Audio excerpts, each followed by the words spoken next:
Hello, my name is Peter Cinnamon, and you're very welcome to a podcast which is all about the Irish League, where this week we're going to be taking a broad look at where the league is at and where it hopes to be going. Was Larne's defeat at the hands of a dominant Shamrock Rovers side a cause for concern? Some have called it a reality check on how much progress is still required for our teams and our league to truly match up with the best of the best which this island has to offer. If so, what should be prioritised in order to help with that endeavour? Is it in fact a wake-up call for some root and branch reform within the league, or perhaps you believe it was just a one-off game and that we should continue to believe and trust in the process which has created so much progression over the past few years? A lot to cover on your latest weekly edition of Kicking Match. Something a touch different on the podcast this week. A lot of good games to cover, and we will absolutely come to them, but I've expanded the pod ever so slightly to have a conversation, to have the conversation which has very much dominated a lot of Irish League discourse online and in stands and everywhere where it's happening over the past number of days. Larne against Shamrock Rovers was a very much hyped up meeting in the Conference League, and as the final whistle blew, it created far more questions than it did provide answers, and maybe people are overanalyzing it as a one-off result, but it gives us a chance as well now, a year and a bit on from NIFL releasing their own 5-year plan document, to ponder where are we in this progression of the league. What steps have we in fact taken forward in the past 5 years, 2 years, whatever? Where are we? Where are we going? What are some of the best steps that we can make so that we can improve? And where can we eventually go to? Plenty of things to dive into, and I'll be doing it this week. Firstly, in the company of the editor of the Newry Reporter and Banbridge Chronicle.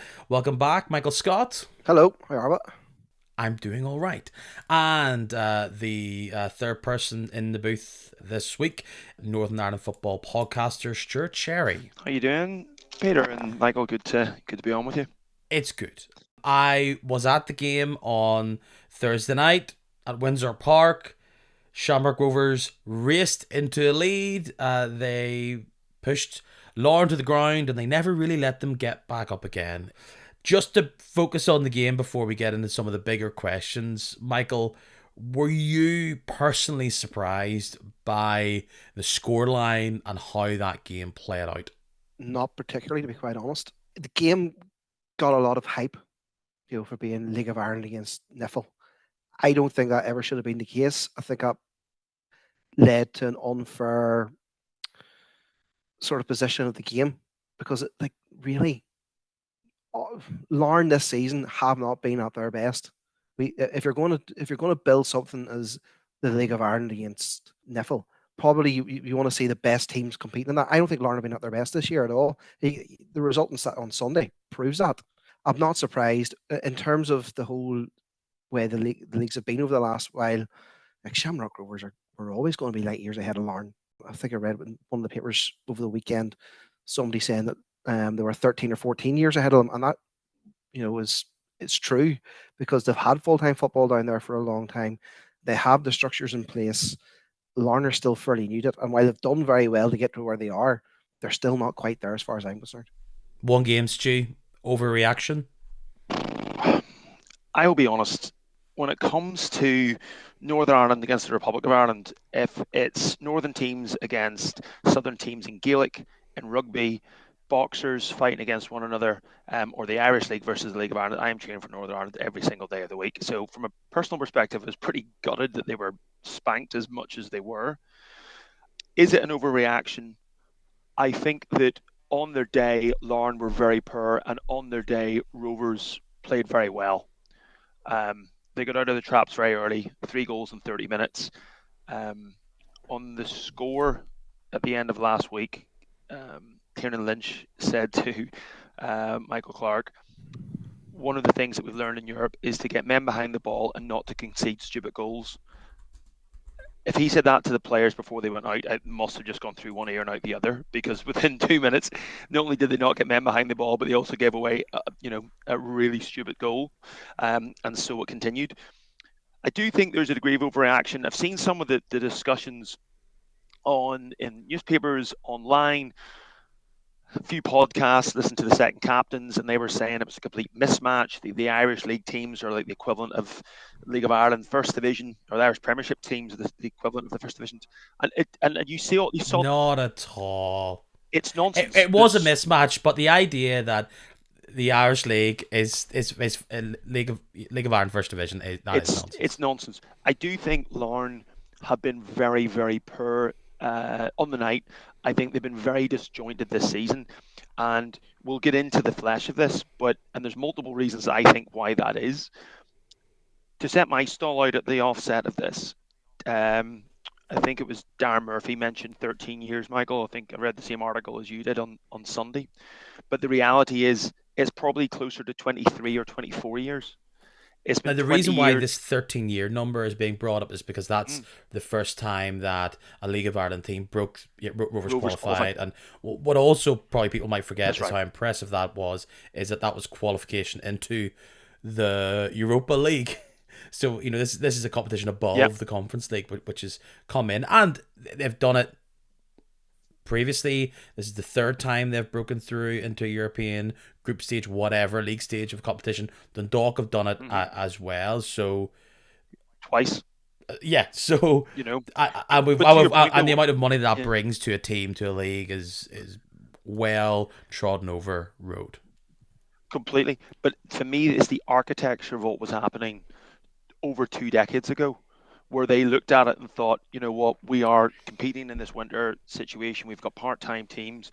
Let's embrace this, and they make the changes. But they've had 2 decades where they've been trial and error, ups and downs, but trying to perfect the system that they have in the South. And in the Irish League, Larne have been in the Premiership now. I think this is their 6th season. It's the 8th season under Kenny Bruce.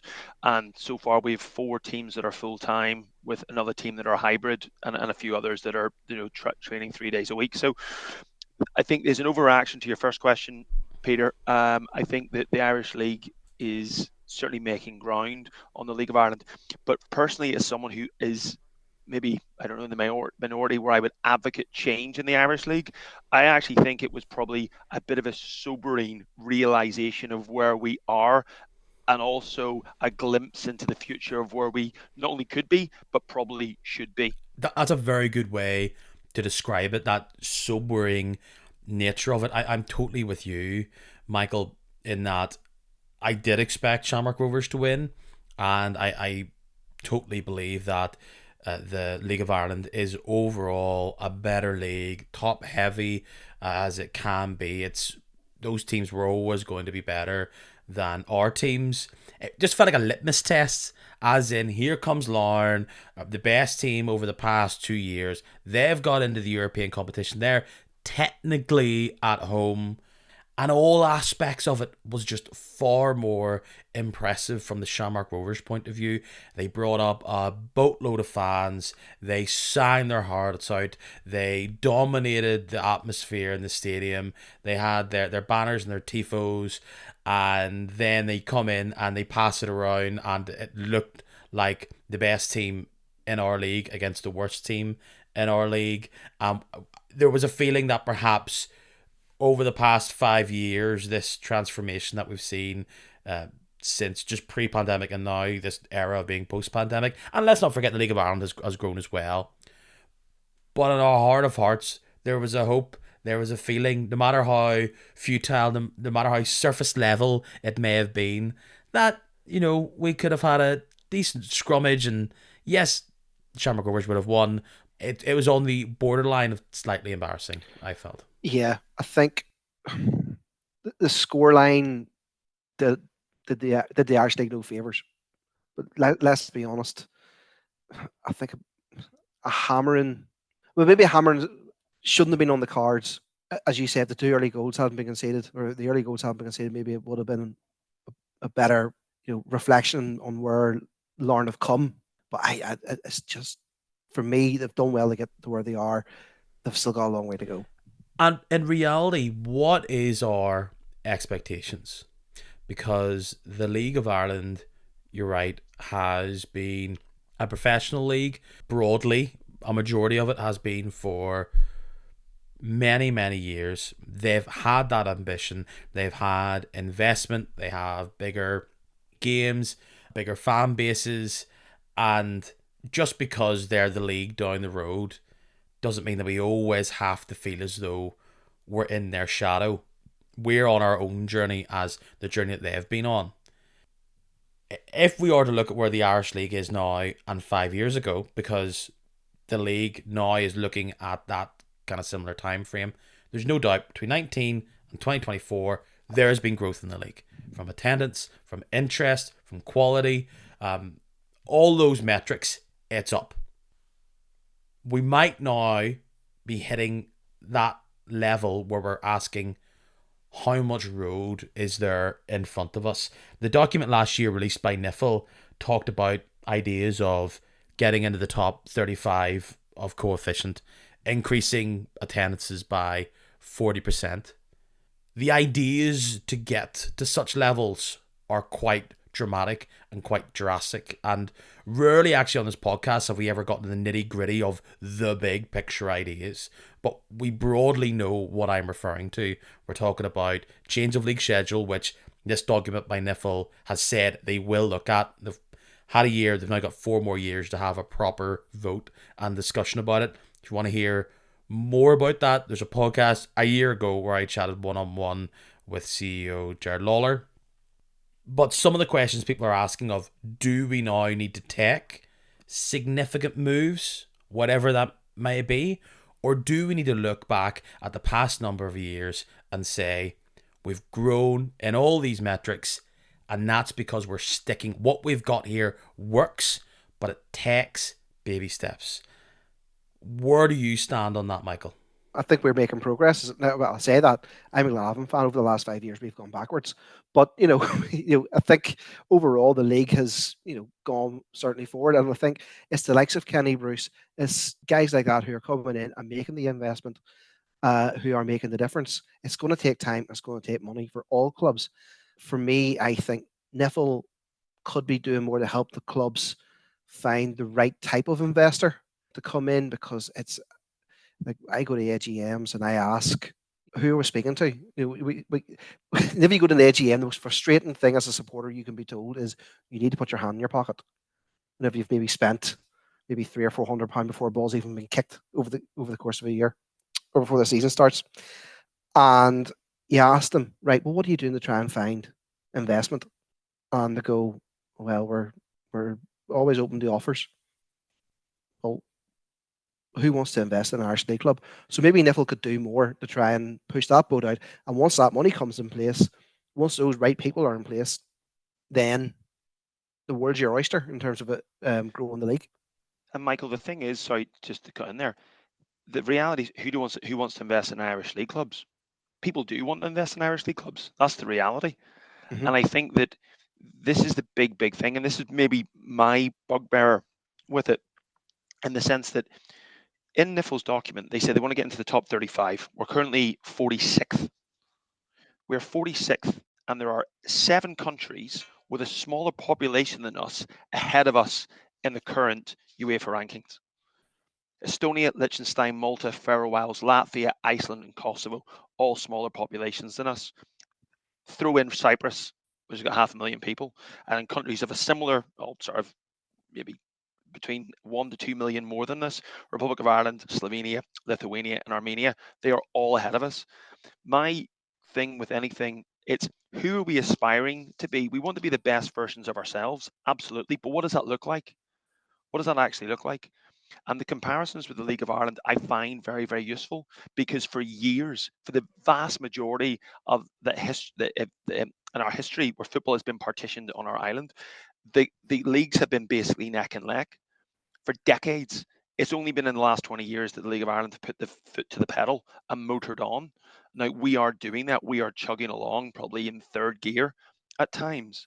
But my question is, which of those countries, which of those leagues, which of those associations is the Irish FA and is the NIFL coming together and saying, right, that is a case study that we need to aspire towards and to understand what has their journey been to get there. And that for me is really, really important. Well, is the League of Ireland even the right league to look at? It's not like the League of Ireland has been some sort of pedestal of stability. We're going to mention it. Dundalk is one of the most terrifying scenarios that we're all looking at.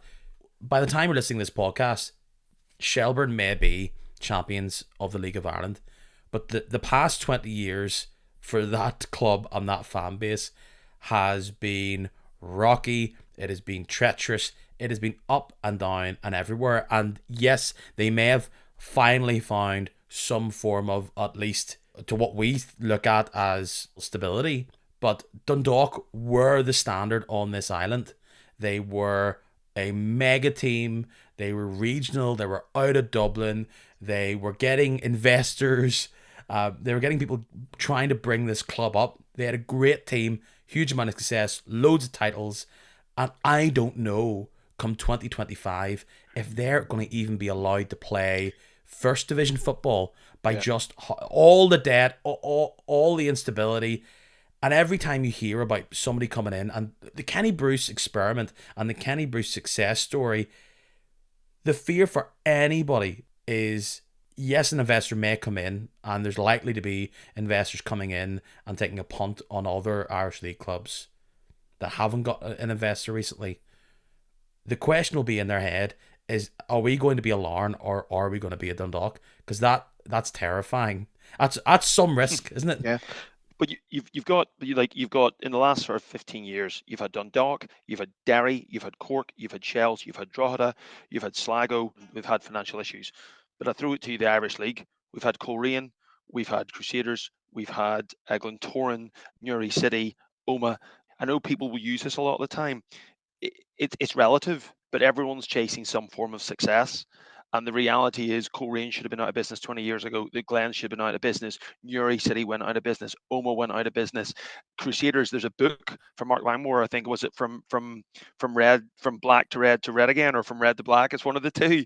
But it talks about the financial challenges that they've had. Clifton will have had issues. So, the only real club in the Irish League that has had a huge degree of financial stability in the last for their entire existence has been Linfield. And obviously they have benefited from a contract from the IFA since 1984. And only 3 teams last year, it was reported, actually made any kind of profit. So, Michael, this is should we start to be concerned that even the level that we're at, we're looking to push on questions around how can teams become more professional, eke their way towards some sort of full-time model? Are we even sure half the league being full-time isn't any team in this league being full-time isn't any way sustainable long-term? I don't think we have the infrastructure or the player base at the moment to sustain a full-time league. Again, that comes down to help from NIFL to try and get that in place. I go back to baby steps. That's going to take time to get that into place.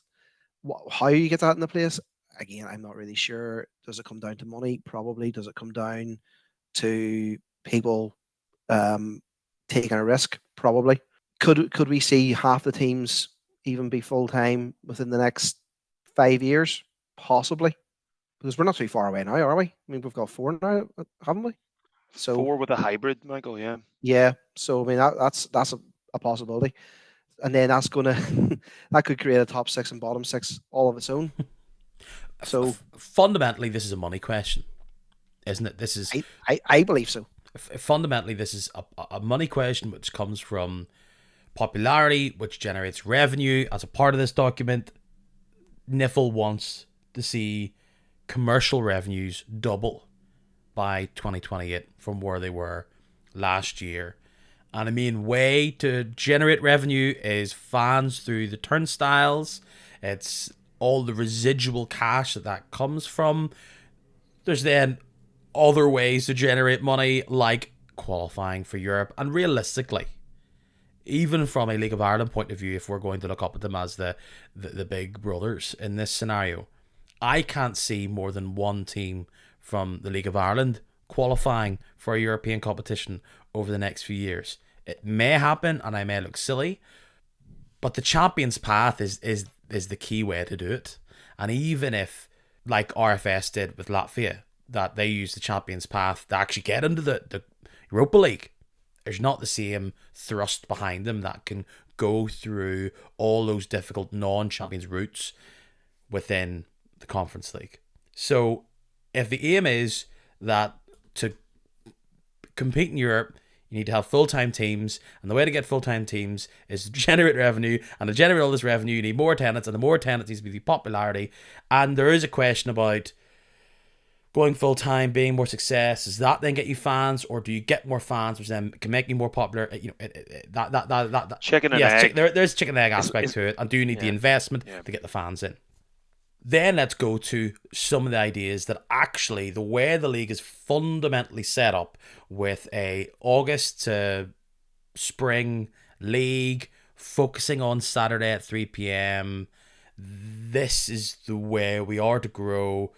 People question, actually, if we maybe look at this and turn it up and change the league schedule when we play our games, that could be the way to do it.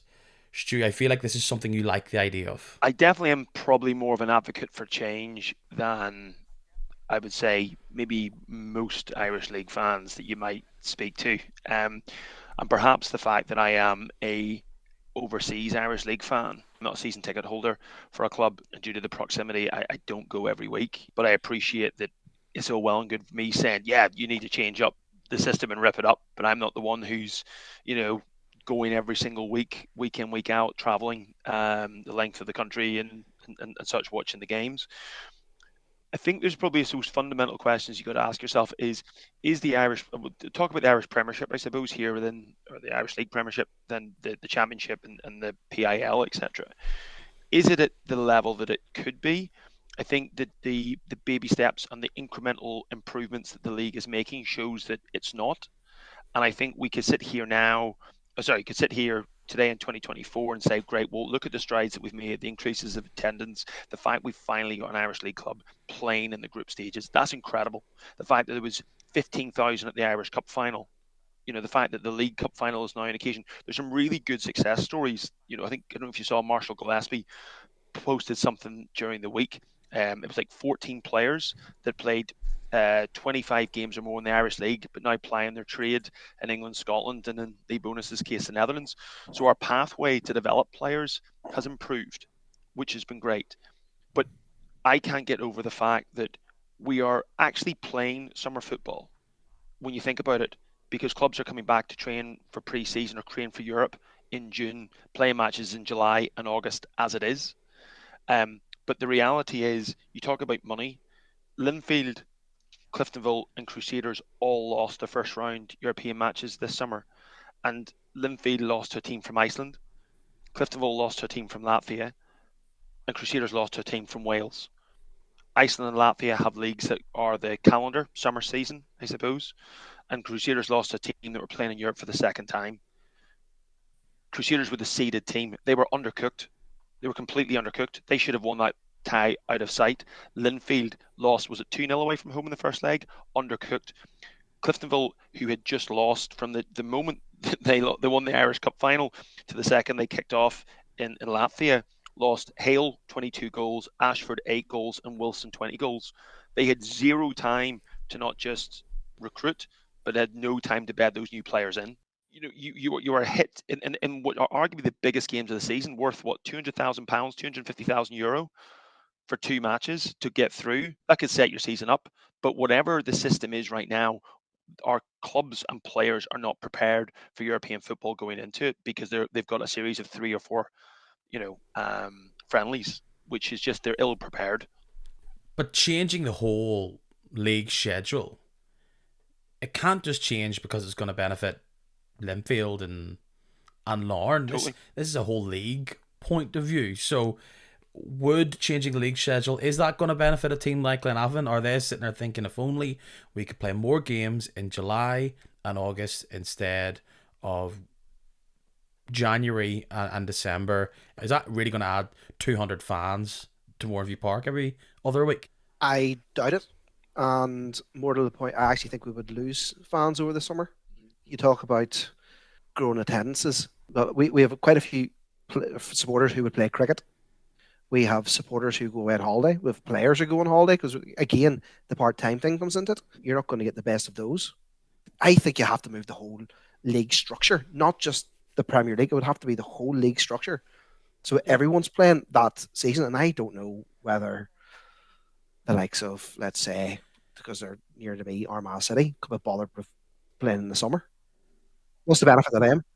Well, when you hear heads of football here in Northern Ireland, Jared Lawler would often talk about the idea of either you get on the train or we're going to leave you back at the station. Is that kind of language, as if you follow along with us or we're going to leave you behind? Does that kind of language frustrate you? It does. It actually makes me feel as if I don't want to get on your train. You know? Take your train, away you go. But I don't think we're ready for that yet. When you say that, Michael, just out of interest, when you say we're not ready for what? the change in season or the change in Yeah, mentality? it's change in season. Season. What would need to be in place? Because again, For me, this has been talked about for if we 20 had years. if we had a full time league, I think we'd be ready then. Do you think Because though there's the catch-22 though, a chicken and egg? You know, was to get to full time, you might need to make numerous changes along the line to get to it. I think there's other changes we'd need to make first before we get to the moving the season. I mean, well, like we talk about Latvia and all that. There, how many other seasons run through the calendar year? How many other leagues Pulling it up, I think it's like 13 or 14, out of how many? 52.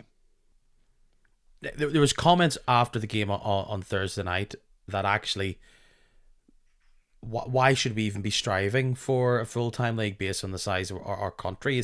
Is that small-minded, Stu? Does that frustrate you as well, for talking about frustrations that people have this idea that it's just the idea of having multiple full-time teams, or even 12, let's say even 10 full-time teams in Northern Ireland, simply can't happen because of our population? Is Cyprus has had a full-time league and it's got 500,000 people in it.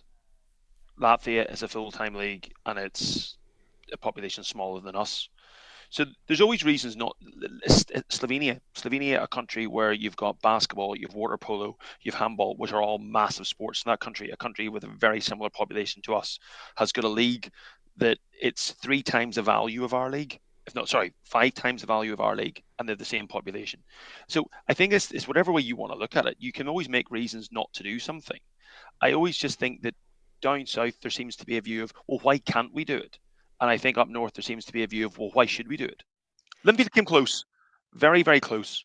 Let's be honest. Linfield were kicking, 10 seconds away from qualifying. Yeah, so like, are we looking for some sort of golden egg as the answer, when actually the answer is sticking with what we have and maybe looking at smaller changes? One of those smaller changes is less games at 3 p.m. on a Saturday. This is a weekend past where we had a Sunday game.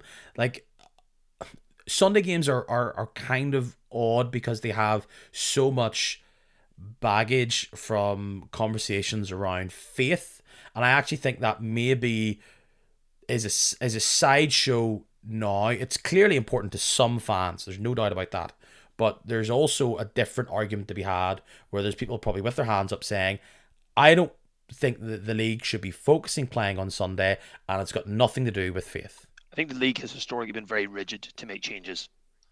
Very rigid to make changes. I think that's a fair statement. And I think that is probably a microcosm of our society. Northern Irish society is at times resistant to making changes. My view on a few things is absolutely, I think, certainly, like, listen, I've lived in England and then lived in the States for the last sort of 9 years.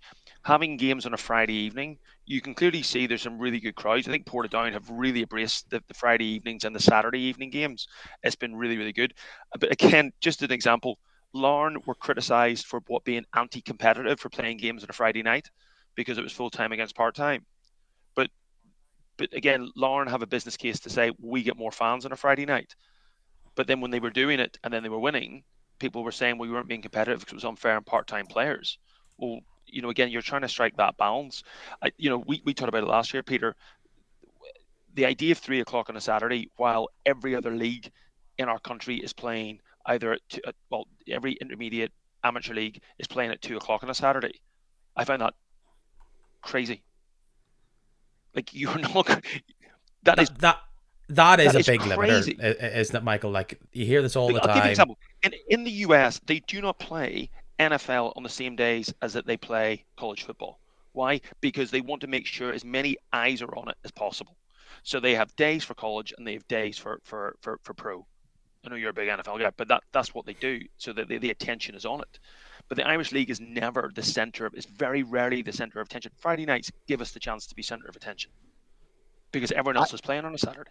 Yeah, I would agree. Actually, I have no objection to.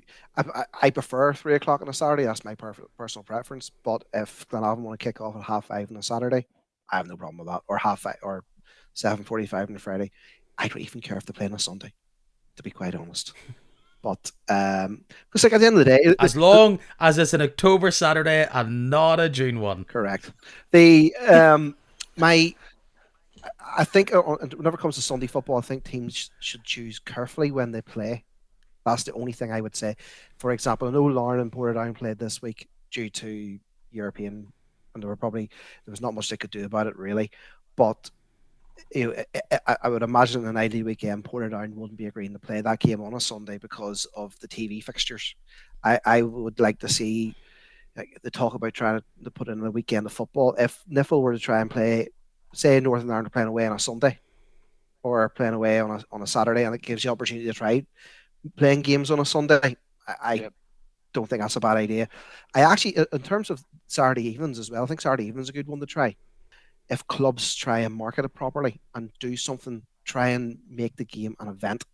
Like, for example, Portadown did this recently where they had an Oktoberfest around their game. Our supporters club at Glenavon tried this for a few years as well, trying to basically get people in, spend a bit of money before the game, watch the game, stay behind, bit of music, whatever else, make it a whole day of football and crack, and that does go well for the supporters clubs and brings in money, which then in turn goes to the parent clubs. So I'd like to see more of that experimentation done. I think it's exciting though too, because I think, to me, one of the things is like the Irish League club in theory should be like the centre. You want it to be one of the heartbeats of a community, right? We talk about this a lot, but that's what you want. But in theory, then you would like to feel it could have relationships and relations with the amateur and intermediate clubs in its vicinity. It's got its own youth clubs and reserve teams and all these different things. And you want to make yourself accessible to people to come.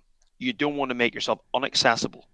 And I agree, you could do links, you could do drinks promotions, you could do anything. You could have, reduced tickets if you're a member of a one of these local sports, football teams in the town or the surrounding area. There's so many things you could do, but you probably just need to be a bit creative in how you do them. But an Irish League club needs to be very proactive in what it's doing, and it needs to be very welcoming and accommodating. There's some brilliant people that do it, but I also think you look at the League of Ireland, and I'm using that as an example because it's the same thing. They've made their Friday evening games an occasion. People want to go to them because the atmosphere is great. Like the quality is good, the atmosphere is good. There's the flags, there's drums, there's music, there's chanting, there's singing, but young fellas go to it because they want to be part of it. You are bringing me up to the other big elephant in the room discussion wise, and it's funny. After I posted my immediate thoughts after the game on Thursday evening, I got a lot of responses from fans of the League of Ireland, and a lot of that was people I don't think you actually watched the video and thought I was just sad and just wanted to gloat. But they brought up the question that will always come up when it comes to comparing the two leagues, and it has plenty of its own political baggage here, but the question of maybe why try and beat them? Could we join them? The idea of the All-Ireland, All-Island League, however you want to badge it up, is the answer to try and improve this league and this division, if that's something that's really at the forefront of your concerns. Is it that Shamrock Rovers against Larne is actually a game that you see multiple times a season. There's a lot to get into in that conversation there, but especially when you're saying if that was to be a thing that was happening next year, we could be seeing that Thursday night affair happen on the regular. It's definitely one for Michael to start with. I just don't know. In the current shake-up of things, I just don't know how we can compete with them at this point in time. We're not ready. We're not ready. It wouldn't be a competitive league. It would be your Shamrock Rovers, your Shelburnes winning that league. I don't think Linfield or Larne get close. One of the big detractions from it is based around, once again, Europe. The idea that if you are, from UEFA's view, that's great, guys. You want to have an all Ireland league, a joint up league, great, but you don't get 6 or 8 spots in Europe. You're going down to 4, and that better be worth it. And as much as the push for it originally a couple of years ago has fizzled out, the independent push for an All Ireland League, was it by Hypercube were the team behind that, and the businessman Brian Kerr. Kieran Lucid too, wasn't it? Lucid, that's what it was. yeah. Yes. Their big push was, and they had a big document that said the reason why this is going to be a good idea for everybody involved long term is because an All Ireland League would mean bigger fixtures, would mean a joint up television audience. It'd be more attractive to audiences outside this island. It would draw in fans of English and Scottish teams who live locally, go, actually, I'm going to be more interested in games that are happening here. And pretty much if you're at the bottom of this All Ireland League, you would be better financially off than you would be getting into Europe the original way. That's great if it is true, and we don't know if it would actually be when we got down to brass tacks. Right now, of course, we would fully expect that not all of them, but the Irish League teams would not be competing to win this division, and a majority of them would probably make up the bottom section if it was to be, let's say, a 12, 14, 16 team league. Well, it's the turkeys voting for Christmas, isn't it? It's not argument. But people would say that then they would be a part of the system and they would grow. But it then comes back to, would this really benefit Carrick and Glenavon, or would it just be for Glentoran and Larne and Linfield and maybe one or two others? I was going to say, at the current standings, there's about 1.2 to 1.4 million pounds on offer for the 4 Irish League clubs as a minimum qualifying for Europe right now. Champions probably earn about 700, with the other 3 teams earning about 200. That's if they don't qualify for a single match. Larne this season will probably earn close to, €5 million, I think they could do. So no club is really in the right mind going to, and bear in mind, in the Irish League, a third of all teams qualify for Europe, 33%. So, you're not going to, gamble not doing. I think Keith Bailey wrote in the Telegraph this week about that it's just not attractive for Irish League clubs. But the one thing you would say would be attractive would be invariably, like, I think in terms of crowds, Marshall Gillespie put them out at the start of the season. Linfield they've got the 5th highest attendance across the various leagues. I think Coleraine were 11th, Glens 12th, Larne 13th. The only side that was lower than Larne was Drogheda in the LOI. But again, I think that there is it's a very difficult situation, to Michael's point, over the next 5 years to imagine how Irish League clubs en masse could make inroads there. You would need to see substantial changes in the Irish League first, and developments in progress for it to be anywhere sustainable. Although as much as I think that would be very appealing to see the likes of Linfield and Larne and Glens, Coleraine playing Derry, Rovers, St Pat's, etc. more regularly. I think it would have bigger crowds, it would be bigger occasions, but it is very, very difficult if there was no guarantee of Europe for Irish League clubs. It would make no sense for them. Derry does give you an example, doesn't it? It does give you a potential taste of what a team from Northern Ireland how they would fare, how they could maybe be bigger. If Derry City was in the Irish League, there's a high chance, and they'd never played in the League of Ireland, there's of course a high chance that they would be massive, winning lots of leagues, being up near the top of it. But it's not an absolute guarantee, would it be? But that would be brilliant, though, wouldn't it? Having Derry City back, yeah. And look, a part of also this document that was put together, it highlighted that based on population size in Ireland and all these settlements, towns, whatever, is that actually Belfast should actually have a really big team. They should be able to have multiple big teams. Cork is a big side, and we're talking about Lurgan for Glenavon, Portadown. Bangor is no doubt a sleeping giant from a fan base point of view within Northern Ireland, maybe on the island of Ireland. They're these are significantly big areas compared. Like there is a belief that you should be able to get a full-time team based on a town that is 30,000 population. Or is that too ambitious? It depends on who is funding it. Again, it comes down to money, because, like, yes, you might have a population of 45,000, but where do all these people work? Where are all the where's the income coming from? There could be plenty of people working in factories. It's funny.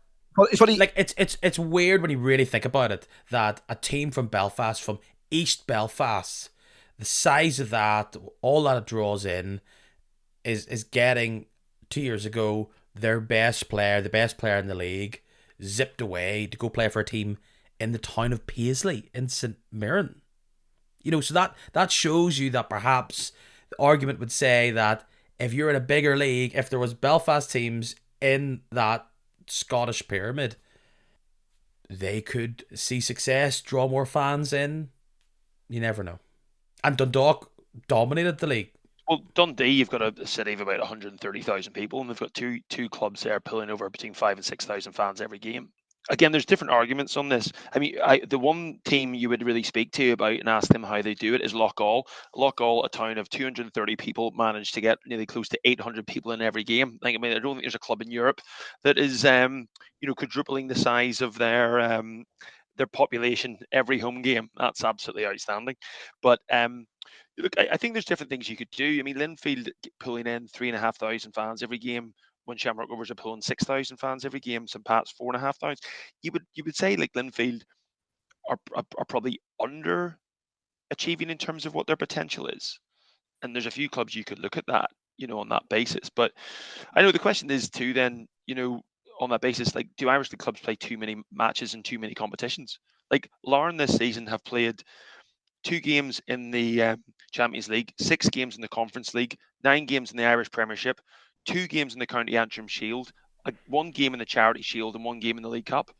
And we're 8 weeks into the season. And imagine how many that would be if their team had turned up for most of them. A question here is that let's talk about the thing that always gets brought up when the All-Ireland League gets brought up. It's the Cork to Coleraine thing. Is the travel really insurmountable still? Is that still an issue for fans? I appreciate if you are from Belfast, you probably can't. Are you that excited about travelling to Sligo, down to Dublin on the regular? Maybe we just need to be a bit more grown up about it. And that also then adds to, well, you don't have to worry about it, because when Glentoran play Cork, that's what the brand new shiny TV deal's for. Or is that the real scud we're maybe putting on ourselves? The idea of small teams like Dungannon just can't afford the idea of going to Galway on the regular. I don't think they could. I mean, you take Loughgall. How many fans would Loughgall bring to Cork? Probably not that many. Dungannon, again, very much the same. A big shiny TV deal might do or might help out in that case, but I don't see the benefit of it really for smaller clubs. But I don't think the smaller clubs are part of the conversation. I think you're right, actually. Yeah. Yeah, I just don't think they are. I don't think like they're just not. That's not part of it. I do think there's a few things probably. I think there's to step back. I don't believe that the Korean to Cork argument or the Cork to Korean argument should be the reason not to do it, because I think that is a once a season each direction. Korean fans probably travel more than any fans in the Irish League just due to their proximity. But Derry City fans, you would probably argue, travel more than any club in the League of Ireland. And they've been doing so willingly since 89. Belfast to Dublin is doable in a day. It's 2 hours up and down the road. Where the bulk of our Probably teams less, actually. probably less. Okay, the bulk of our teams are going to be there. So in that vicinity. So I doubt that's going to be. There's an accessibility to the Irish League, of course, which is fantastic. And it's probably to be envied. I don't think that's a reason not to do it if the finances are there. And I think, Michael, it goes back to your point. It has to do with finances. But I do think change is coming in the Irish League. I think there will be some seasonal adjustment. I don't know what that is going to be, but I think that will happen. And I think when that does happen, I think an All-Ireland Cup, like they have within women's football, will happen in men's football, because I think between the IFA, the FAI, the NIFL, etc., that is a missing ingredient in domestic football for us currently. And I think that needs to be tried. It needs to be committed to for probably 5-10 years to get it instilled as it's normal to play these teams. And I think the other point being like sectarian chanting, and there were some pretty unsavory songs and chants that were done by the Rovers fans. I might be naive here, but sectarianism was a cancer in Irish League football for a long time, and that has subsided. It raised its head very occasionally in Northern Ireland games, and that has subsided. I think if Irish League clubs were playing Southern clubs on a regular basis, I think those things, if it became normal, those songs would become abnormal, and I think it would become less and less frequent. But again, I might be slightly naive on that. I would say, unfortunately, I don't think the Irish League can claim to have anything resembling a clean copybook when it comes to sectarian chanting within the league. I think previous fines and punishments that have been handed down to clubs are all you need to, outside of just colloquial people saying, I heard teams say that, I heard teams say this, and I heard some of the chanting from the Shamrock Rovers fans on Thursday evening, but within our own house, unfortunately, there's still a track record where that is something we haven't all dealt with. But I think clubs and internally fan bases are trying to take attempt on that, and I will not spend too much time on that. But I just think that should be said. If we're then to go that the idea of all Ireland League is the most controversial and the least amount of support from fans, and we take these steps back to where we are and go with this document 1 year in from NIFL, the moving forward document, a bold and brighter future for professional football, which gives you an indication of where they're. I don't think they've hidden what their proposed trajectory is. Is there something for you, Michael, that you would like to see from the Irish League? What's the next thing that you would like to see happen that would improve the experience for people? When you talk to football fans in Northern Ireland, because there is 18,000 people will happily spend a big whack of cash to see Northern Ireland, who Northern Ireland fans proudly adore and love because that's their local national side. So there's passion for football that they see as local and of them. If there's 18,000 who will happily pay a big whack to see that team, who aren't paying more than half of that to see their local side, and there's geography reasons behind that. What you commonly hear is that facilities are a problem.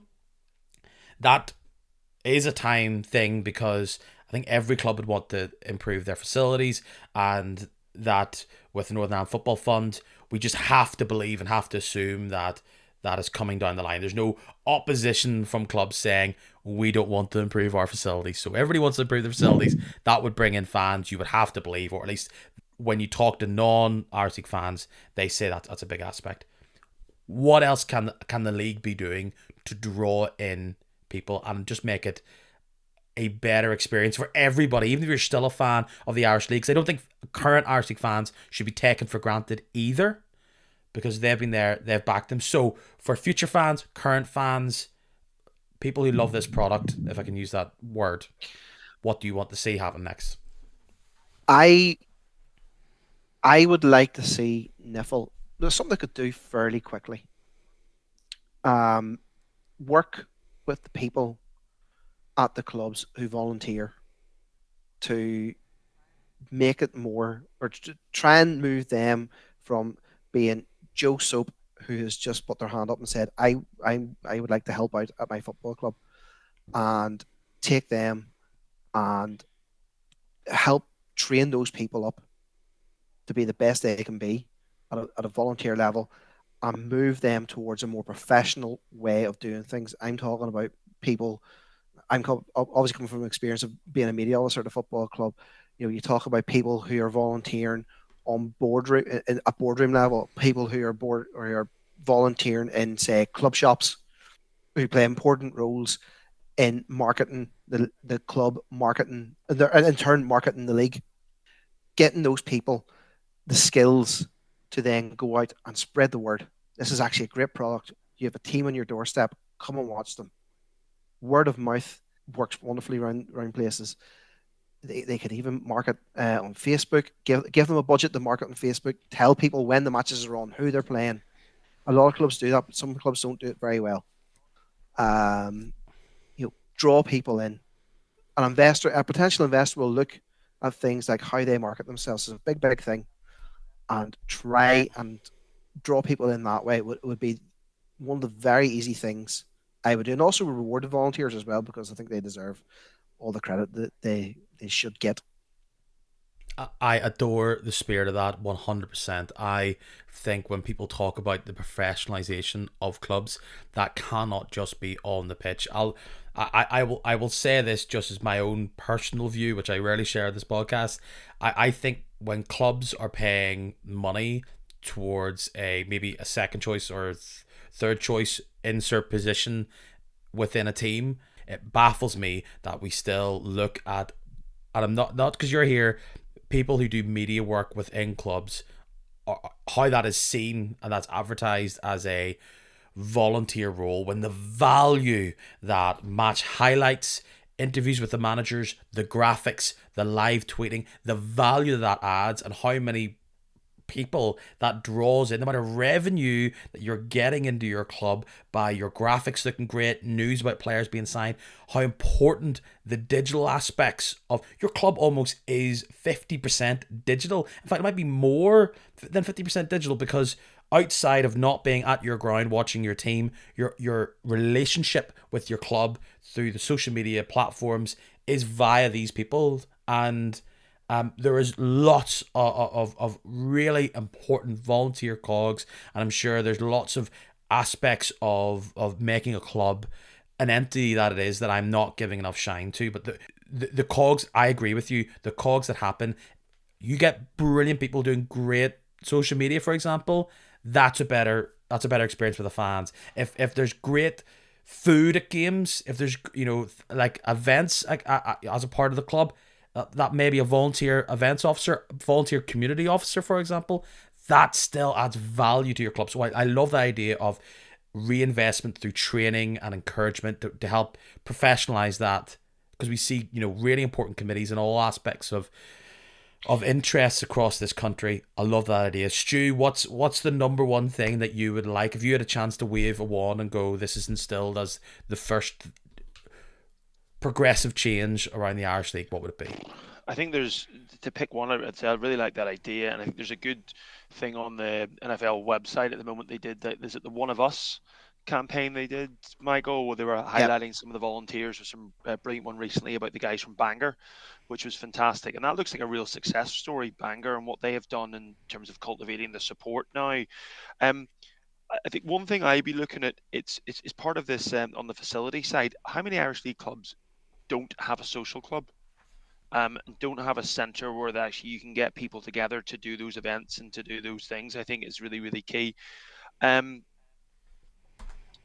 think the biggest thing for me at the moment is it's it's three sort of pronged. It's making the product quality. So I think that a lot of that goes into the player development, ensuring coaching, etc., which the IFA can play a massive role in. IFA do a series of coaching badges, and I was just checking online over the weekend how much it would cost me to go from a coach with no experience to doing the pro license. And you're probably talking the guts of about 13 to 15 grand. I think it would cost. I think the pro license is about 8 grand, with the A license, B license about 2 grand each. So again, how is that inhibiting Irish League clubs? Is that inhibiting potential Irish League coaches of the future, which invariably is going to maybe impact potential Irish League players of the future, if you know what I mean? So I think the player development is really, really key. I think the accessibility of making Irish League football accessible is really, really key. And then the promotion of it. And the promotion of it can come in the ways that Steve has alluded to, a sharing pool of resources from the IFA to the league itself, and then the Irish League clubs.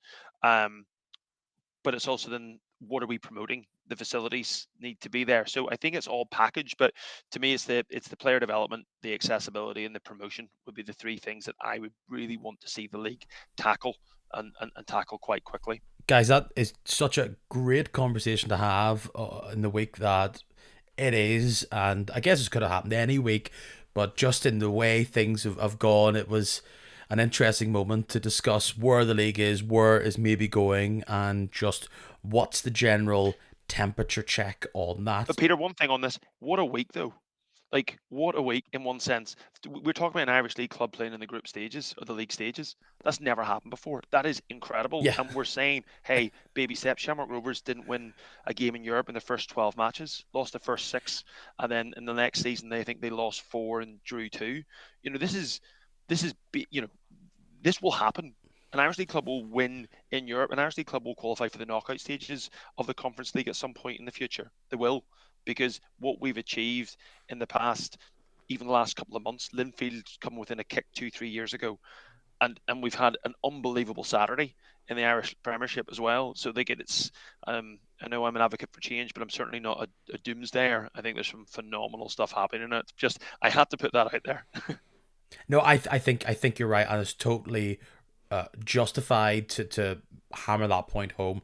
We are on a really great track. There has been so many success stories, and one game does not throw that all away. It's maybe just a chance to stop and reflect and think, right, where are we going?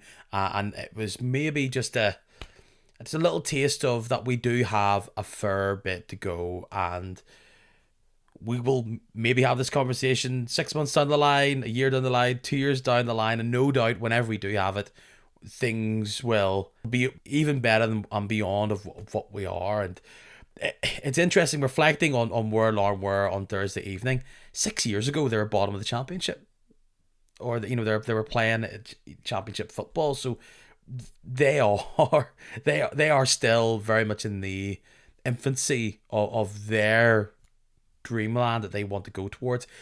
It did go from bad to worse for Larne, it must be said. This hasn't been a great season. They've been poor at the back. I don't know where all that defensive solidity has gone. They were hoping to bounce back on Sunday after that game against Shamrock Rovers, which again they really were taken to the woodshed at times.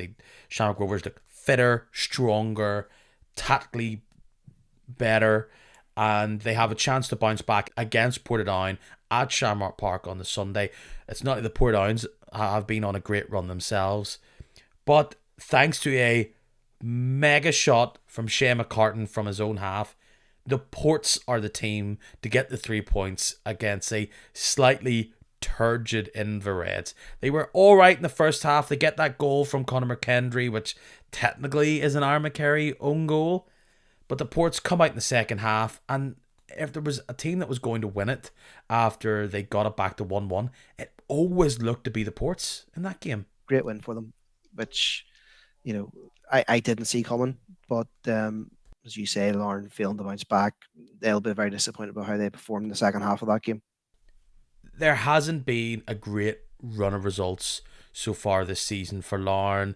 Every time they get that win against a team like Linfield, they drop back and they have these draws against either a Glenavon, they lose to a Dungannon, and there was a feeling that, yeah, they're just working things out, they're trying to rest players, find their own bit of rhythm, and there's no doubt they will bounce back and go on a run. But I think, and look, there's plenty of teams. There's no team that has a particularly great record this season. You know, like the top three all lost, so no one seemed to get any movement in anybody at the top of that league. But there was little, the red light of concern and worry was blinking for a while. I think I did point to it over the past few weeks. Are we in full drama mode for Larne? There's only, you talk about the up and down nature of the Irish Premiership this season, Peter. I looked at the results of every team in their last three matches. There's only two teams that have not lost one of their last three league matches. Cliftonville, who are the only team that are on a winning run at the moment. They've won two in a row, which is the only team currently on a winning streak. And then Carrick Rangers, who've had a win and two draws over their past three matches. Every other team has lost at least one of the last three. Larne haven't won in, is it five? They haven't won now in all competitions. And they look completely, I don't know if it's the constant chopping and changing, as I alluded to with the various games they played in different competitions and stuff. So you're trying to give fringe players matches, you're trying to give players rest. They just haven't got moving at all. You know, the really good win over Linfield at Windsor. But outside of that, you know, really since they beat the Red Imps, they haven't seemed to have any form of consistency at all. And I think Tyrone Lynch is a phenomenal manager. I think he's absolutely brilliant, and the key will steady the ship, and they will calm themselves down. They were on Saturday. They looked like the main winners, as you said, because the top three all lost. They just didn't take advantage of it. But they're making some really crazy mistakes. Like against Shamrock Rovers, they conceded a goal. Was your man Kenny, who was like 1 yard out, and then they showed their ability to concede from all angles. When McCartan scored from 60 yards out. So even that, like Ferguson, what was he doing? His positioning was pretty off. You know, it's a speculative effort, incredible finish, but yeah, it's not right. They're missing Leroy Miller. You know, obviously they've lost Bonus. They do seem to be. Cosgrove looks, he came off at Windsor Park, and then he didn't feature how long he's going to be out for. Look, they have a big squad. This is what's going to happen. I thought last year in particularly they had a really great run of not having to deal with injuries. I thought they were quite lucky in that regard, and that doesn't continue on. The big grim reaper of injuries will come for you, everybody. Even if you get to dance away from it for a certain amount of time, it'll come. And like, is this another week where we're saying a team wins out because Larne are bad, or do we need to give Portadown a bit of credit here? Like, they were without their starting centre backs. McKinnon's out through suspension. Barris Alton Top can't play against his parent club, and really, and I watched the game via stream, I didn't think Larne laid too many gloves on the ports. They had their moments of ascendancy, very much driven through McKendry as this quite nippy, tricky player. The pairing of the two Wilsons, Luke and Dougie Wilson, seemed to deal pretty much with everything that Larne had, bar that shot from McKendry, which bounced off the post and then off McKendry. Yes, Larne did hit the post, but putting Shea McCartan in a deeper role in midfield seemed to really work for Portadown. Not only does he get that big goal, which gets all the plaudits and all the highlights, but he is the man that picks up the ball to then drive it out to McElroy, who we haven't seen much this season for Portadown, and a great cross from him to find Fife in the box to make it 1-1. When Portadown have been good, usually it's been at Shamrock Park, and that will be important for them, because as much as they had that really nice run in September, they've fallen away recently, and I was starting to feel concerned that maybe they were coming back down to earth. And there's an element that they will probably be hovering around there all season in the bottom six. I don't see them going on some sort of Ballymena or Dungannon run, but if they are to avoid 11th or 12th this season, Shamrock Park is going to be key. One defeat in the last 6 home games at home too. in the league, which is really impressive. As I said, officially a hard place to go to, and a place that is, of course, still a hard place to go to, but was the true fortress of all fortresses in the Irish League. There's a crack in the wall now, and it has been pried open by the sword of Loughgall and Ryan Wade. I said last week that Loughgall are going to pop up somewhere and get a big result. They've done it 3-1 against the Swifts. Maybe the biggest shock of the weekend? Maybe, yeah. Loughgall have not been, have been stinking this year, but I think they have been suffering from a bit of second season syndrome, maybe. I don't think they're as poor as what their position suggests. So to see them actually get a win over up at Dungannon, I'm not terribly surprised. There seems to be a wee bit of a niggle between the two clubs as well. I suppose it's a derby, really. I suppose they were claimed it as a derby. So, no, look, great result for Loughgall. Keeps them a wee bit closer to the pack ahead of them. I do feel being Portadown, Loughgall, probably Glenavon are going to be the three clubs down there this season. So it's a big result for Loughgall to get 3 points. 3 quality goals too. Yeah, I think Ryan Wade's been underrated as maybe their best player this season, and after they were on a really poor run of results, and after that 4-1 battering away at Ballymena, they haven't got points on the board, but you could see there was signs of things were improving with Dean Smith's men. Like they just the 1-0 against Portadown at Shamrock Park, but I mean, I saw that game and I thought Loughgall probably deserved to get a draw, how much they pushed on, and maybe would have got it if the referees didn't see the offside, which it was.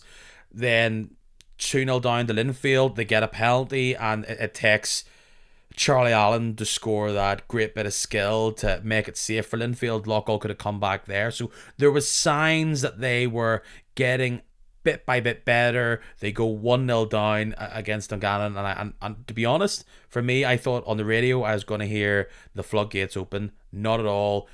Double from Wade, all great goals, and I think that was a team who needed 3 points. And for the Swifts, I mean, they'll think that we've been going so well, and the one team we lose against at home is quote unquote the worst team in the league. But if you're a Swiss fan, you kind of have to go. You've had it pretty good this year. You'll take that loss if you can get all the other great victories that have come your way. Yeah, I can't see too many Swiss fans being that annoyed. They might be annoyed by the manner of defeat, going 1-0 up, but then to concede 3 second half goals. There's something about the Swifts this season with Biggie, with Alves, with McGovern, with Mitchell. There's some really, really good players in there, and they're very, very. They're quite an exciting team to watch. I think they've had a couple of tough lessons this season, but where they are, I think there was a chance on Saturday. I think if they had held on, they would have gone second. I think if I'm right in thinking. But yeah, I mean, I thought it was a really big result for Loughgall, first win in the league since the opening day of the season. I think they took their goals incredibly well. I think the second and the third, well, actually all three. That first one was just a beautiful finish for the strike from Wade, but the second and third goals are great team moves. I listened to all the games on Sports Sound, and it was a thoroughly entertaining second half. It was a great result for Loughgall. They've lost to Armagh City in the cup. They've had a couple of heavy defeats. But I actually thought they looked quite spirited against Linfield the previous Friday night. I think they caused Linfield to sweat a little in that second half. So maybe things are just moving in the right direction for them. Well, if you're listening on Saturday, you heard me kind of lose my mind multiple times to what I felt, and I probably bias the game of the weekend. Glenavon won, Carrick Rangers won. There's a red card for a goalkeeper near the end of the first half. There's then 2 further penalties from handballs after Glendinning is sent off for a handball outside the box. Bonkers. There's missed penalties. There's safe. I mean, crazy game. I enjoyed it. But if you're a Glenavon fan, which I know you are, obviously, Michael, that is like a massive 2 points drop. You had Carrick at home, down the 10 men, 45 minutes. You have a penalty, and if it wasn't for Peter Campbell, who gave away the penalty, and McDaid, who missed Glenavon's penalty, getting a bit of redemption in injury time, you could have got nothing from that game. Yeah, we've had a real problem this season. We have steadied the ship in terms of leaking goals at the back. Our problem now is we can't kill teams off. You've only scored 11 goals in the league all year. Yeah. I think our top goal scorer might only be 2 or 3 at the minute. It's not a whole pile anyway. We only have 2 recognised strikers. Sorry, tell a lie. McGovern's there as well. 3.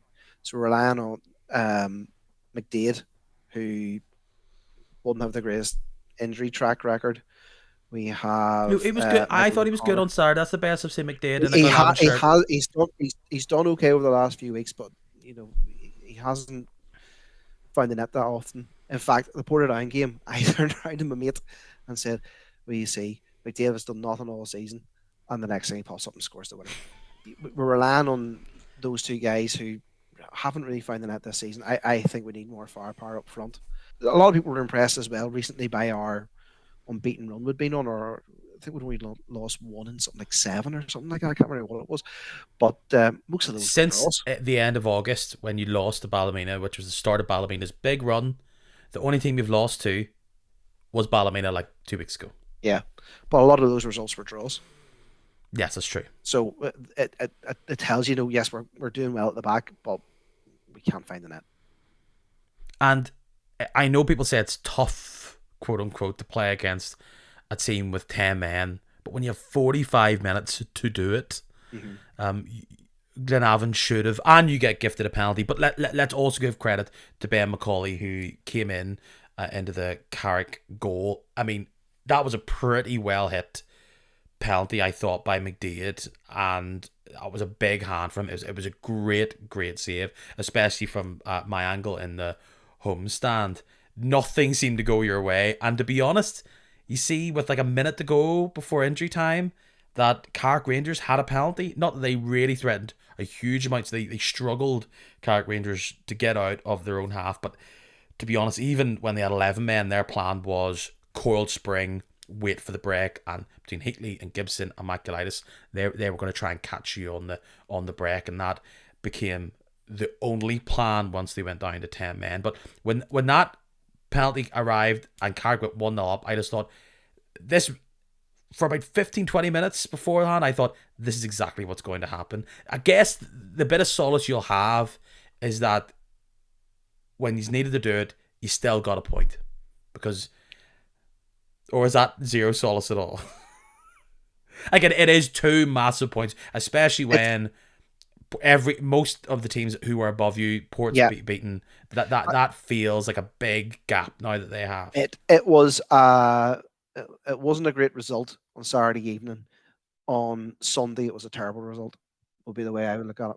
And even to say, I know a lot of people are thinking that Carrick will be grand anyway, and this is just a part of their guaranteed ascension. But if they would have won that game, that would have put them on 13 points and you on 14 points. So that is actually significant if we're looking at bottom of the table potential rivals. Yeah. That was significant. But let's give it a bit of shine to Carrick. I thought they looked more sprightly than I've seen them before, and it was a massive defensive effort to stand tall. I know Glenavon aren't the all guns blazing attacking team. We've talked about that, but there were still threats from Campbell, really dangerous balls from Quinn, who I thought was getting a bit of flack from Glenavon fans, but I was surprised. I thought he was one of the... There was... Between Ward, who came on, Malone, there was danger balls coming into that box, and they just couldn't penetrate. But I mean, you have 6 8-foot tall Carrick defenders in front of you. It was not an easy block of wall of white that you had in front of you. So credit goes to Stephen Baxter. I mean, undefeated with Carrick Rangers, has somewhat of a Midas touch. That's 4 undefeated for Carrick since Stuart King moved on. when it comes to the top of the table, I was very surprised by that. I was completely distracted by what was happening at Warrenview. I didn't even clock come the end at 5 o'clock that, in fact, Cliftonville win out at Windsor Park. There was just something in me that thought Linfield shouldn't and will not lose this game. But it's a very similar story. Take the lead, take the foot off the pedal, and when the opposition team are in the ascendancy, have that confidence, time and time again, Linfield aren't able to hold on. 12 goals. They've conceded 13 goals in the Irish Premiership this season, 12 of them in the second half. I think it was Joel Taggart's stat. And it was a brilliant game to listen to on the radio. I really, really enjoyed it. It was just a really enjoyable listen. Obviously, watch the highlights. From the assessment, the first half, Cliftonville should have been winning. There was a number of really brilliant, striking poacher goals at the weekend. Matthew Fitzpatrick, I think, was one of them. He took that, his finish in the first half extremely well from the corner. But as the game went on, Clifton were coming close. Obviously, Odamusu made a fantastic double save in the second half, which maybe at 2-0 would have put Linfield out of sight. But to score the 2 goals in quick succession, Ryan Kern, obviously he missed most of last season, getting back in it. It's his 3rd or 4th so far this campaign. I think he made sure of Roy Donnelly's header. And then for young Corrigan, 17 years old, to take advantage of a Chris Johns blunder. By the sound of things, Cliftonville really, really deserved it. But what really struck me was when Linfield when a game went to 1-1, Kyle McLean wasn't on the pitch, Joel Cooper wasn't on the pitch, Matthew Fitzpatrick wasn't on the pitch. I actually think it was 1-0 at the time. And they had this goal scoring threat was taken off. And again, I'm not trying to, gas aspersions. I don't really know too much about him, but I think is it Ballantyne came on the field for Linfield. He replaced Matthew Fitzpatrick, a Scottish player. I was just checking there. He is a grand total of in 113 league matches in his career, he scored 8 goals.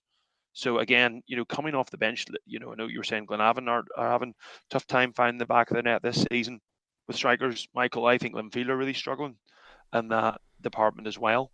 If it isn't Cooper doing something, setting it up or scoring it himself, they've been short on someone else to drag the team towards the goal. I think Charlie Allen's popping up. There's no doubt about that, but they don't have that fear factor as an attacking force.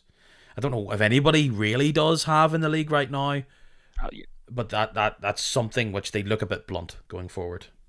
And they're letting goals slip at the back, which was their Achilles heel last year. I thought Cliftonville should have beat the Blues in their earlier meeting this season, and they come to Windsor Park and they get a pretty big 3 points. I mean, that's a pretty nice week for Cliftonville after that winless run they were on to get 6 points in a week. They won midweek against Coleraine. That shoots them up to 4th, 21 points, 5 points off top. There's a real collection of teams. Everybody is winning and losing all the time. Like from Portadown here at 18 up to Ballymena on 26. Like that's 6 points separate 2nd and 8th, 13 games in.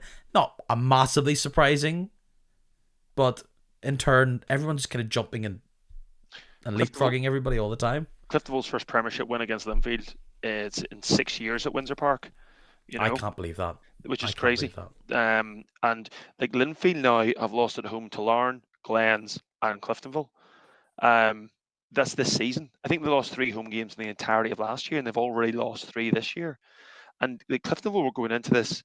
There's a stat I heard.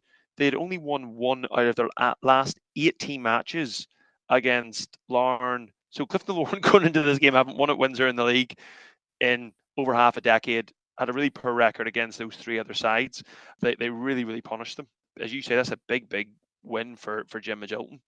The inconsistent nature of all the teams in the league so far this season just means that you put 2 or 3 wins together. Like Carrick. Carrick had lost 10 out of 12 matches, and suddenly they put an unbeaten run together, and they're within touching distance of Glenavon and Portadown. It just shows you how tight the league is. Another happy man is Dean Shields. He has not had a great start to being manager of Coleraine up at the showgrounds. They will not feel happy that they lost out to Cliftonville midweek after coming back and getting it 1-1. But to pull it back against the Glens at home, inspired by Matthew Shevlin, they've needed inspiration up top, and perhaps now they've got it. When Shevlin is scoring, the rest of the team sings up there, Michael. Yeah, I was worried for Coleraine for a while. To be quite honest, we beat them up there. It was one of the few wins we did get. You usually do, though, don't you? We usually do, but I thought, having not seen Coleraine, I thought that we were going up to play a full-time a hybrid full-time team, and that they would be very good and well drilled and hard to beat, and they weren't. And I thought to myself, oh, this could be a long season. But you can see now, actually, the things that Dean Shields has been implementing and training, the hard work that the players have been putting in, is finally starting to pay off there. It's a big result against a team Coleraine will probably be sort of thereabouts within the league come the end of the season, you'd imagine. And I suppose, yes, it does, give everybody a big boost there. And I have to be honest, I haven't actually got around to seeing the match yet, but from what I'm led to believe, Coleraine played very, very well. I got exactly what they deserved out of the match. Still conceding goals. I mean, I was joking there maybe last week or so about the symmetry of all, like, they've still conceded 19, scored 19. I think I was even 19 points. There's just, they will rise and fall like the tide. That they'll have a great result, and they at least have that attacking outlet of Shevlin, McGonigal when he has his moments. Glacken can step up. We've seen Rhys Campbell take games by the scruff of the neck. It's just at the back, like, they get away with it this weekend and look to be the better team against Glentoran. But I know they won 1-0 against Ballymena, but with them, they're a team that always do leave the back door open, and they'll lose plenty of points this season because of that. I think, though, with Coleraine, to beat Ballymena United away last week, I don't think that can be underestimated. Now, they obviously followed that up with a defeat to Cliftonville, as you alluded to, Peter, but I think that would have given them a huge degree of confidence. I guess a new team that Dean Shields is building, and he's a new manager. They lost so many players to Ballymena United. What was it, 6, 7? By the end of it, and a lot of starters. I was personally delighted to see Matthew Shevlin stay at Coleraine. I think he's a class striker. I really, really like him, and he took both his goals so well at the weekend. That first one, my God, like it was flying into the top corner, and then this beautiful header after Jarvis flipped the ball back into the box. He's a quality player. 7 goals already this season in the league. I think he's fantastic, and they did really well to hang on to him and I suppose give him the vision of what full-time football or a hybrid football could be like in the Irish League. And I think Coleraine will have a very up and down season. I'd probably put them in the same bracket as Crusaders this year. I don't think they'll fully settle. They'll probably finish top 6. But yeah, that's 2 big wins in the last 2 Saturdays for them. How the Glens wish they had a player like Shevlin, this rotating cast up top for them. They go with a hot hand every once in a while. Jenkins at the start, and then Fisher's had his moments, and then maybe is Donnelly coming in, but there just isn't week to week a player that can drag them to victories. It's almost like if you're going to guarantee a goal scorer for Glentoran, it's probably going to come from Frankie Vid. He's just such this big danger man from set pieces. But we've talked about it all year. Glentoran are up and down, and anytime they're on their uppers, something will come round again, and they're a team very much in flux. Crusaders, once again, quietly go about their business. A striker, if we're talking about strikers on form, Offord was all the hot news at the start, and now that's 2 weekends in a row where he's popped up with important goals to get a win. At home, Crusaders used to be quite a ferocious entity to face off, and they'll want to try and get that reputation back up, and defeating what was the form team in the league in Ballymena up in North Belfast will do that reputation a decent bit of good. Yeah, I have from a distance admired Offord over the start of the season. In fact, the only game where I've seen him in the flesh, I wasn't unimpressed by him, but anything I've seen of him, in terms of highlights and whatever else, I thought he looks the business.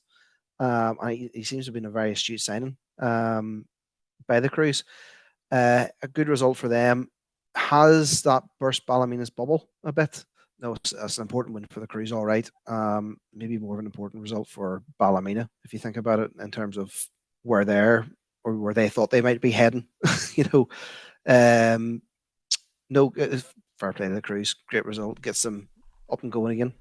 Yeah, I think I've spoke about before on here that I think that, particularly near the end of that run, that Ballymena were getting out of dodge with the points. You got to give them credit. They are the team that executes, but they weren't the same kind of team that maybe at the start of the run were taking teams to task. And ultimately, their strength is their defence at the minute, and that kept on going. It was just the 1 point. They'll not complain. They're still second, and it will just see if this is the start of maybe the wrong kind of run, or they can bounce back in weeks to come.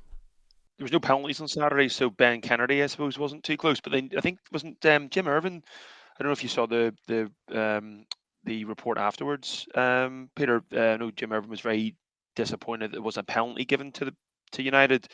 In the second half, it looked pretty close. I think they got a corner at the end of it, but they will still be delighted where they are. They were 30 seconds away from being relegated against Institute, and now they're second in the table. So, it's in just a matter of a few months. I mean, Crusaders isn't an easy place to go, and they came pretty close to getting something out of it. They were beaten by a brilliant goal from Offord. Fantastic bit of creativity from him to score. So, yeah, it's but the standards have been raised. That's the reality, and expectations have been raised. So it'll be interesting to see how Ballymena actually recover from that over the next few weeks, because they're going to have some big games coming up. They've got Portadown, Ards, and Linfield their next 3 matches. So how they respond is going to be pretty key.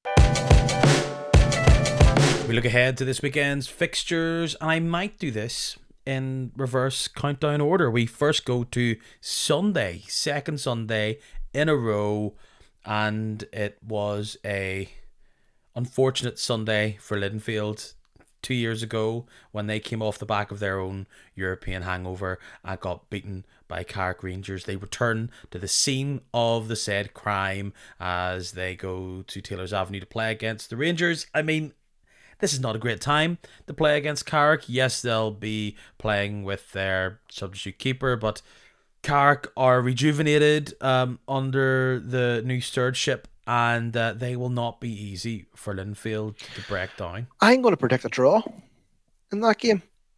I can see a score draw in that game. I can see it. It's an early Sunday kickoff, which Linfield won't like. It's a tricky place to go, full of nettles apparently, according to one Irish League manager. It's a place where Carrick will be set up the right way to get a result there, and even with a sub-keeper who did all right on Saturday by all accounts, I reckon they'll get a draw. It's just, can Carrick snap back, get a goal? And it's not one of those games I just think Linfield will be able to put 2 or 3 to the sword. It's take the lead if they can and try and sit tight at the back. It's on a paid for sports channel if you want to see it, but yeah, a repeat. Linfield will not want to see a repeat of the result of that time. I don't know. I think Linfield will sneak it. I think it'll be 1-0. Carrick Rangers, despite getting all these good results, they aren't free flowing as an attacking force. And again, Taylor's Avenue has never really suited them. Maybe in this new era it will, but I'm going to go 1-0 Linfield. Loughgall Glenavon. I think this is, again, you'd feel a lot better if Loughgall were hit for 6 or something by Dungannon, but going to that, can we say, a tight wee pitch of Lakeview, Loughgall really, really needing the points. Glenavon perhaps knowing that the one thing they must not do is lose and let Loughgall get more points on them. That's never a nice situation to be. The away team and the fear of losing is perhaps greater than the hope of a victory. I am not looking forward to it. I think it'll be a tricky game if I didn't we think you would. come away. We have a horrible record against Loughgall. Horrible record. Um, All goes back to Thawgate or the Correct. The game that never should have been played. Irish The Cup. car should have been, yep, Cars the on the car pitch should and have left then just outside. lost. Yes. So I will take a point. Yeah, I'll go a draw. Because a victory there would sounds over dramatic, but there's a chance to, and this is the way this league's set up. You kind of have the chance to somewhat, or at least for your own heart of hearts, kill Loughgall off. You've got 7 points on them. A victory would mean 10 points. That's a lovely cushion. But if you don't, and then a draw keeps the status quo. But if Loughgall and it's 0-0 with 5 minutes to go, and all of a sudden the big balls are being pumped into maybe a twin-headed monster of Jay Boyd and Nathaniel Ferris trying to get their noggin on it, a victory would take them up to 11 points, and then you're only they're only 4 points behind you. May as well be breathing on your neck. So there's a bigger threat of the loss than there is the victory. I think knowing those games, I'm going to say 1-1 because I think Loughgall will go for it, and maybe Glenavon will just really not want to lose. What say you, Stu? Glenavon, one defeat in the last 10. You drew them 2-2 a few weeks ago. I know Loughgall were pretty spirited by their victory, but the reality is they are down at the bottom of the league for a reason. And I don't think, I don't think Glenavon are the most inspiring team. I agree with you, Michael, in the sense that I don't see where your goals are coming from. I do think that I think Glenavon are a better team. I don't think they're much better. So I think it's a 1-1 for me. Yeah, that's the issue with the lack of attacking threat from Glenavon. It's fine when you're playing against the Crusaders and the Cliftonvilles and you're happy to stand firm defensively. It's these games away to Loughgall, who actually have a bit of attacking threat, where you let them stick around in games when you can't kill them off, and we didn't see that against Carrick. A low key, quite a big game there. Glens against Larne. I mean, Larne have got the full week to set themselves up, and usually they have had a very good record against the Glens, but it's hard to really believe that we're going to see some sort of Andy Ryan hat trick. I mean, everything's relying on him. Between Benji McGee and Lusty and even Paul O'Neill, no one is truly staking their claim right in the centre of the pitch, say, I am the other main man, I am your lead bonus replacement. Is there questions around shape? Is there questions around personnel and how it all mixes together? They can't afford not to win this, but the way things are going, it would probably be seen as a big victory if they can get it. Glentoran at home aren't the easiest to score against either. Anyone that they need that. They've got Larne have got a torrid month coming up after that. The teams that they have to play. After this game against Glens, they've got St Gallen, they've got Coleraine, then they've got Crusaders, and then they've got Linfield. They can't afford to be dropping too many points. Already 11 behind Linfield as it is right now, and playing another Jekyll and Hyde side in the Glens. I think they've got a relatively decent record against the Glens in general. But I don't know. I like Declan Devine. I think he's been a good manager for the Glens. I think he's a bit of a calming influence, but they have been very inconsistent. They'll be frustrated with their home game against Carrick, where they should have scored another late penalty save, and they'll be disappointed having taken the lead against Coleraine. So the form guide again would probably suggest maybe a draw. I just think Larne can't afford that, especially if Linfield pick up 3 points against Carrick. But I just don't know if their confidence is where it needs to be right now, and so I'm going to go for an entertaining 2-2. 1-0 to Larne, late penalty is what I'm going to say. What does your 8 ball tell you, Michael? I'm going to be the odd one out and go for a Glentoran win, just to be awkward. A Glen team's got to win somewhere, I guess. Do you know what? It really is a game that could go anyway. It could go either way because Larne have been so inconsistent. Glentoran are so inconsistent. Everybody's inconsistent in the Irish League at the minute. So I mean, yeah, Glentoran could snatch it. I'm very confident about the way this game's going to play out. This is going to be 4-3, 3-2, Coleraine and Dungannon. I think this is the kind of crazy game. I think there'll be an early goal and then all bedlam will come out of the closet. Yeah.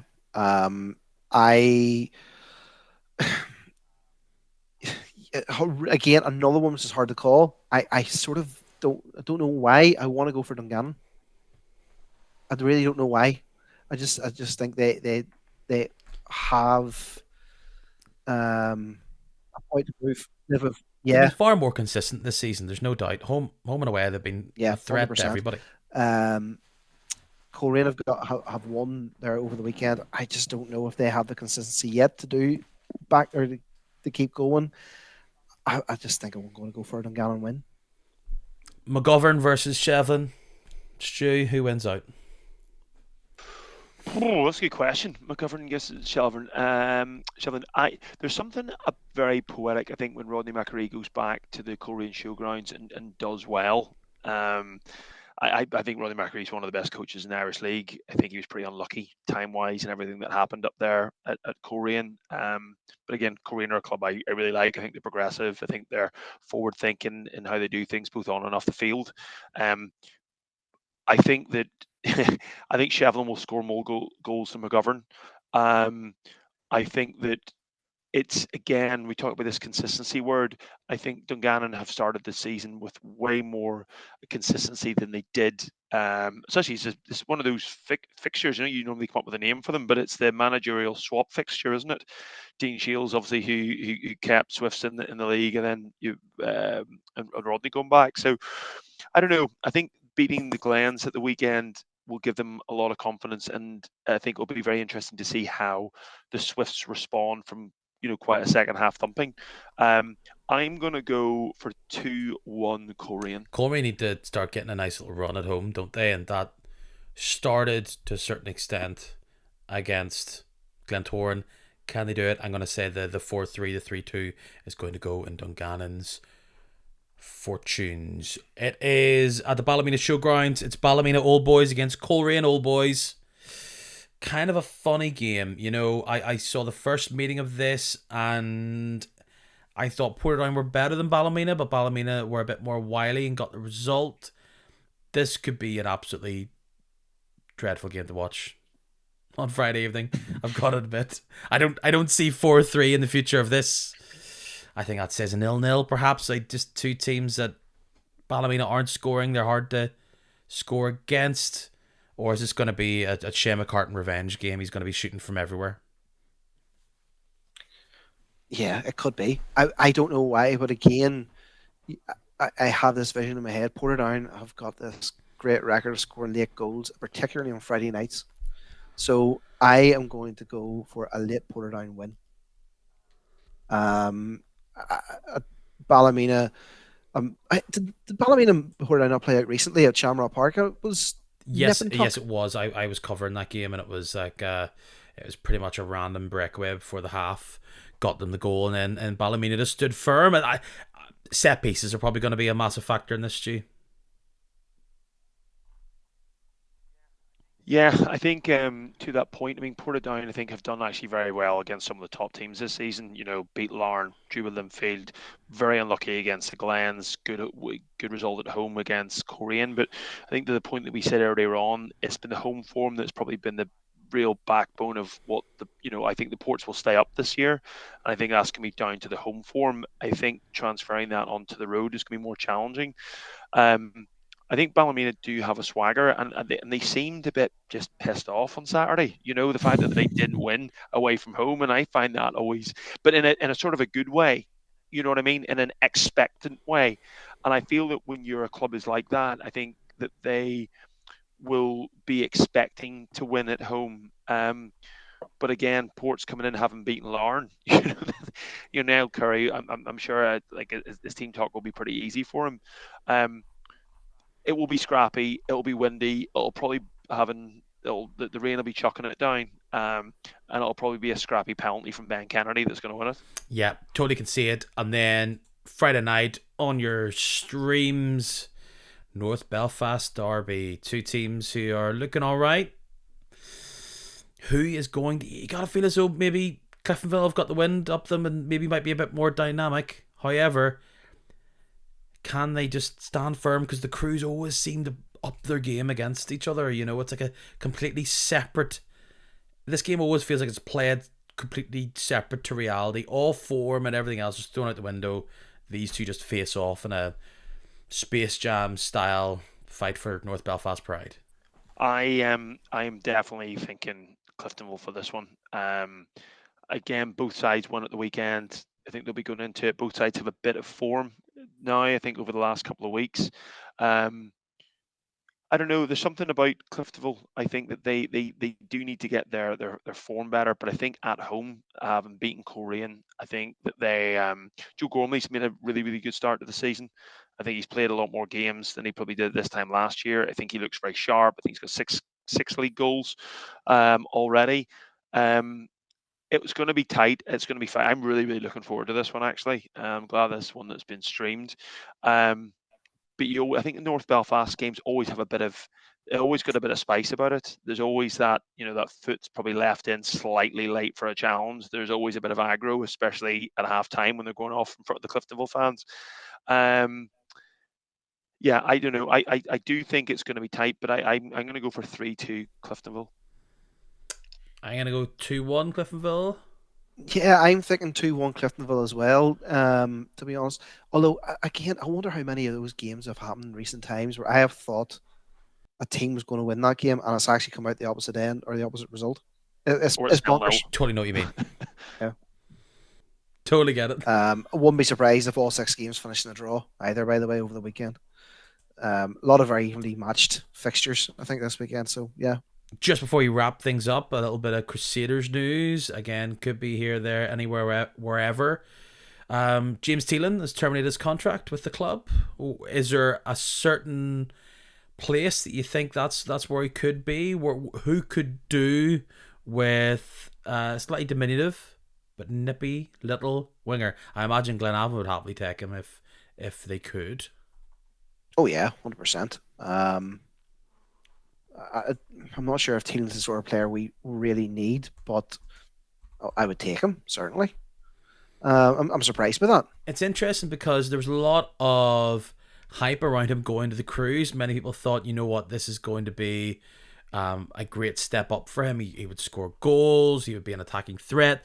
It clearly has not worked out for him at the Cruise, but surely still a Premiership player. If you're at the bottom of the league or even in the bottom half, many teams, Dungannon maybe, yeah, Ports might take him as well. They've got quite a lot of players up front. He's he has to sit out now for a couple of months, doesn't he? Because he can't sign for anybody else until January. So a lot will depend, though, Peter, in terms of his, what's he been playing like? I mean, has he been? I don't remember. Was he out on loan, or has he just been playing for the reserves? I think a lot of it's going to be.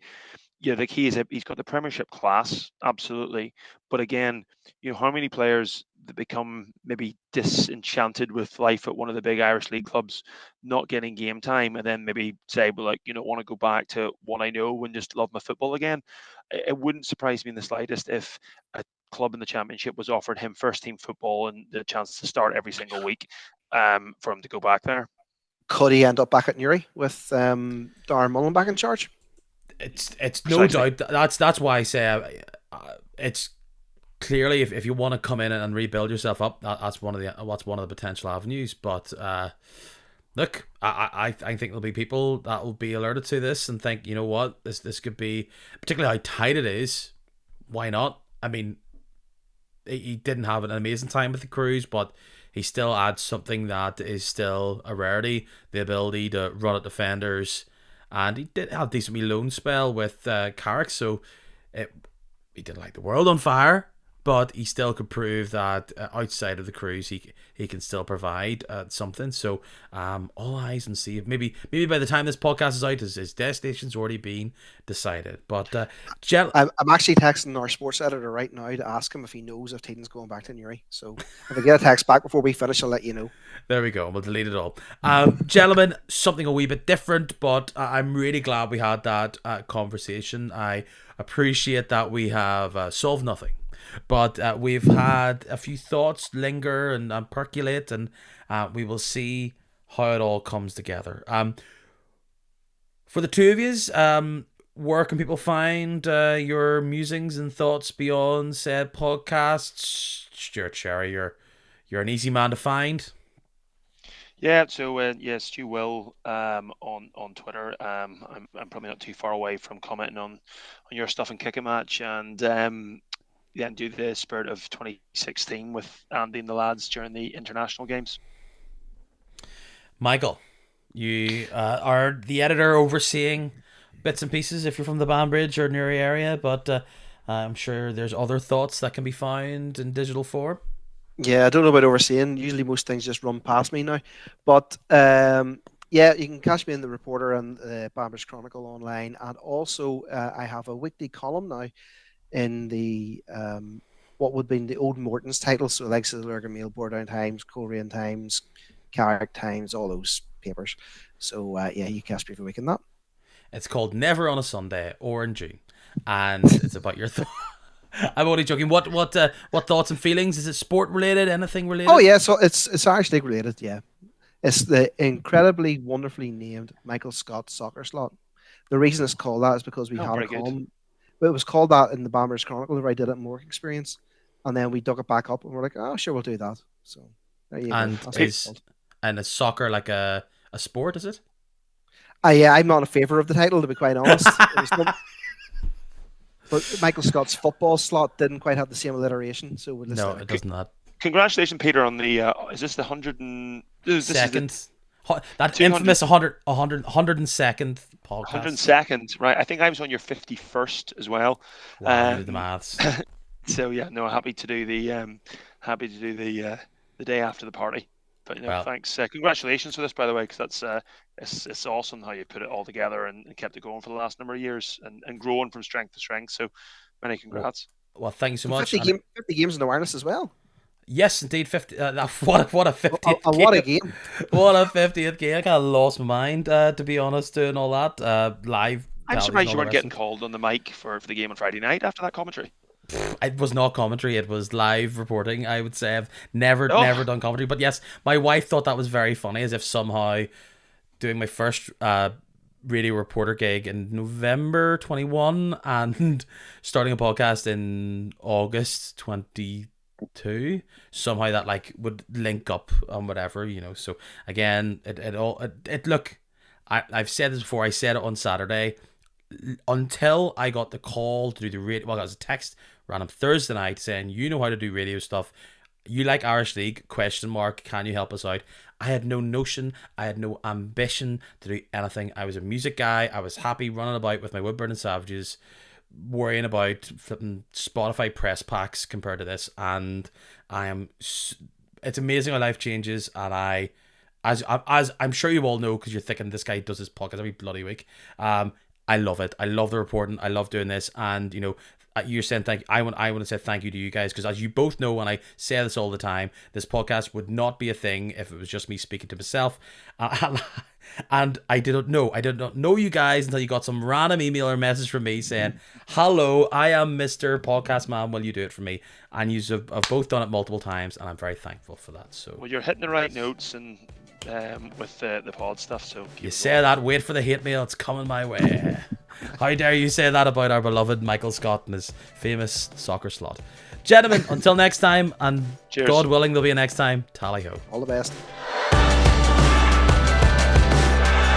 A wee bit different, I thought, this week. Two boys in the seats talking like our proper first big debate podcast. I can't believe that's took like 102 episodes to have such a big, strong discussion. I hope you enjoyed it. I hope you will continue this conversation on Twitter, online. That's what all those social media platforms are for. Instagram, Facebook, Twitter, all at Kicking Match. If you go to the program image or wherever it is, let's continue this discussion. Let's continue it in a chill way. Let's not call anybody names or attack them needlessly and call them idiots for thinking one thing or the other. Let's share why you believe in what you believe when it comes to this league, what you want to change about it, what you think are our strength, what you think we need to keep on going with. So many great conversations, and I know people who listen to this have got really strong opinions, and I think you bring so much to the table as well. So let's do that. Thank you so much for listening to it this week. If you want to follow the podcast, I highly recommend it. Just go to whatever your player is here and hit the button, follow, subscribe. It's free. There's hundreds of you that subscribe to this podcast, and it means you get it as soon as I upload it. And usually I do it on a Tuesday evening, afternoon, all depends. If you're subscribed, you get a little notification to tell you I've done just very that. Thank you so much for listening.